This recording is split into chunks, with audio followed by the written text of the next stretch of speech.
Star ছাড়াই মাত্র একটি ডিম দিয়ে তুলার মতো নরম তুলতুলে স্পঞ্জ কেক। তুলা খাচ্ছেন না কেক খাচ্ছেন বুঝতেই পারবেন না, এতটাই নরম আর তুলতুলে এই কেকটা।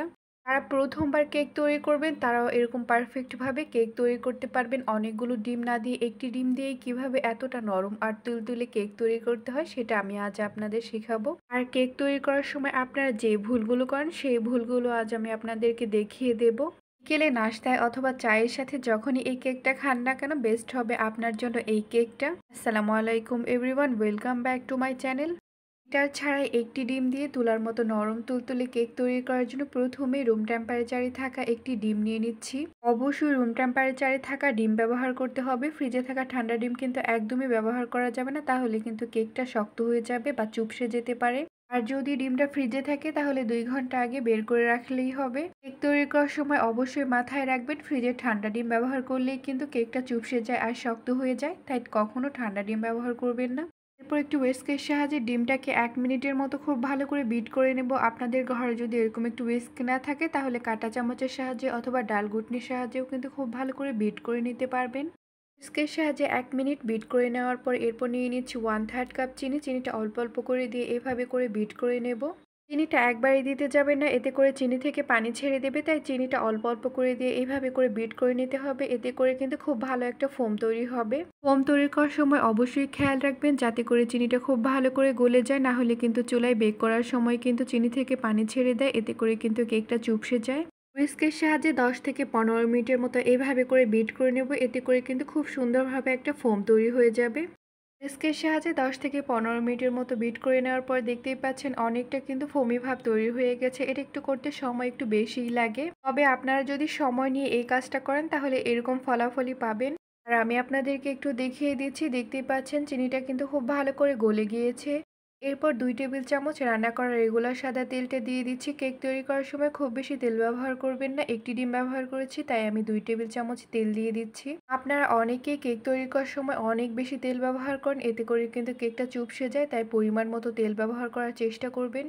এরপর কাঁচা ডিমের যে একটা গন্ধ আছে সেটা দূর করার জন্য খুবই সামান্য পরিমাণে এলাচের গুঁড়ো করে দিয়ে দিচ্ছি। আপনারা চাইলে ভ্যানিলা এসেন্স অথবা লেবু রস অথবা কমলা রসও দিতে পারবেন, তবে অনেকের ঘরে ভ্যানিলা এসেন্সটা থাকে না বা অনেকেই হয়তো চেনেন না, তাই আমি আজ আপনাদেরকে এলাচের গুঁড়ো করে দেখিয়ে দিচ্ছি। এই এলাচের গুঁড়োটা দেওয়ার কারণে কিন্তু একদমই কাঁচা ডিমের গন্ধটা থাকবে না আর ফ্লেভারটা এত ভালো আসবে সেটা বলে বোঝানো যাবে না। এরপর হুইস্কের সাহায্যে আবারও 2 মিনিটের মতো খুব ভালো করে বিট করে নেব। হুইস্কের সাহায্যে 2 মিনিটের মতো খুব ভালো করে বিট করে নেওয়া হয়ে গেছে। তেলটাও কিন্তু মিশ্রণের সাথে খুব ভালো করে মেশানো হয়ে গেছে। এরপর একটি স্টেনার নিয়ে নিচ্ছি। এই স্টেনার দিয়ে খুব ভালো করে চেলে নেব, এতে করে কেকটা কিন্তু খুবই স্মুথ হবে, নরম তুলতুলে হবে। এরপর 1/2 কাপ আটা দিয়ে দিচ্ছি। আপনারা চাইলে আটার পরিবর্তে ময়দা ব্যবহার করতে পারবেন। এরপর 1 চামচ বেকিং পাউডার দিয়ে দিচ্ছি। অবশ্যই কিন্তু বেকিং পাউডারটা দিতে হবে, না হলে কেকটা কিন্তু একদমই ফুলবে না। যদি আপনাদের ঘরে যদি বেকিং পাউডারটা না থাকে তাহলে কিন্তু আপনারা বেকিং সোডাটাও ব্যবহার করতে পারবেন। এরপর 2 চামচ গুঁড়া দুধ দিয়ে দিচ্ছি। এতে করে কেকটার স্বাদ কিন্তু দ্বিগুণ বেড়ে যাবে, তবে এটা অপশনাল, আপনারা চাইলে এটা বাদ দিতেও পারবেন। এরপর স্টেনারের সাহায্যে খুব ভালো করে চেলে নেব, এতে করে কিন্তু কেকটার মধ্যে কোনো রকম দানা বাঁধবে না, খুবই সফট হবে কেকটা। চেলে নেওয়ার পরে যে স্টেনারের মধ্যে এক্সট্রা সুজির মতো থাকবে সেটাকে আমরা ফেলে দেব। এরপর আবার হুইস্কের সাহায্যে খুব ভালো করে মিশিয়ে নেব। খেয়াল রাখবেন যাতে করে কোনো প্রকার দলা পাকিয়ে না যায়, মেশানোটা যেন খুবই স্মুথ হয়। হুইস্কের সাহায্যে ততক্ষণ পর্যন্ত বিট করতে থাকবো যতক্ষণ না পর্যন্ত খুব ভালো করে একটা স্মুথ বেটার তৈরি হয়। হুইস্কের সাহায্যে বিট করে নিতে নিতে আমি আপনাদেরকে দেখিয়ে দিচ্ছি বেটারটা ঠিক কতটা স্মুথ হয়েছে। আপনারা দেখতেই পাচ্ছেন বেটারটা কিন্তু একদম স্মুথ হয়েছে। কেকটাকে বসানোর জন্য আমি স্কোয়ার শেপের একটা মোল্ড নিয়েছি। আপনারা চাইলে যে কোনো স্টিলের বাটি অথবা টিফিন বক্সেও কিন্তু এই কেকটা তৈরি করে নিতে পারবেন। এরপর সামান্য পরিমাণে তেল দিয়ে দিচ্ছি। এরপর ব্রাশের সাহায্যে মোল্ডের নিচটাতে এভাবে করে ব্রাশ করে দেব। মোল্ডের সাইজে একটা কাগজের টুকরো কেটে রেখেছিলাম, সেই কাগজের টুকরোটাকে এভাবে করে মোল্ডের মধ্যে সেট করে দেব। এভাবে করে দেওয়ার কারণ হচ্ছে এতে করে কেকটা কিন্তু একদমই নিচে লেগে যাবে না এবং খুব সহজে উঠে আসবে। এরপর বেটারটা এভাবে করে মোল্ডের মধ্যে ঢেলে দেব। বেটারটা মোল্ডের মধ্যে ঢেলে দেওয়ার পর এরপর একটি কাঁটা চামচের সাহায্যে এভাবে করে নেব, এতে করে যদি কেকের কোথাও গ্যাপ থাকে সেটাও কিন্তু ফিল আপ হয়ে যাবে। এরপর মোল্ডটাকে এভাবে করে কয়েকবার ট্যাপ করে নেব, এতে করে চারপাশ কিন্তু সমান হয়ে যাবে।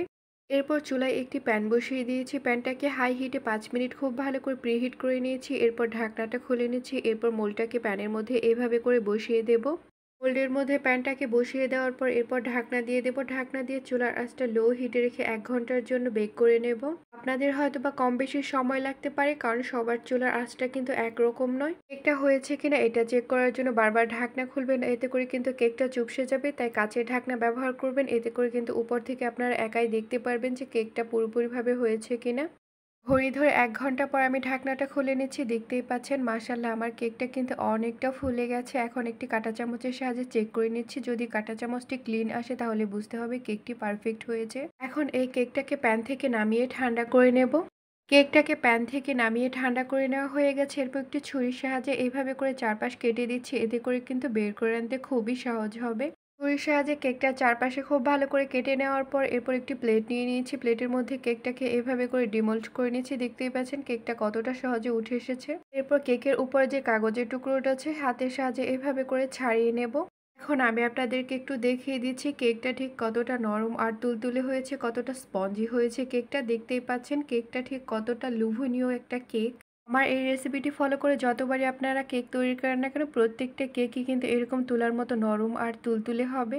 এখন একটি ছুরির সাহায্যে আমি কেটে দেখাচ্ছি। আপনারা আপনাদের ইচ্ছে মতো যে কোনো সাইজে কিন্তু এই কেকটাকে কেটে নিতে পারবেন।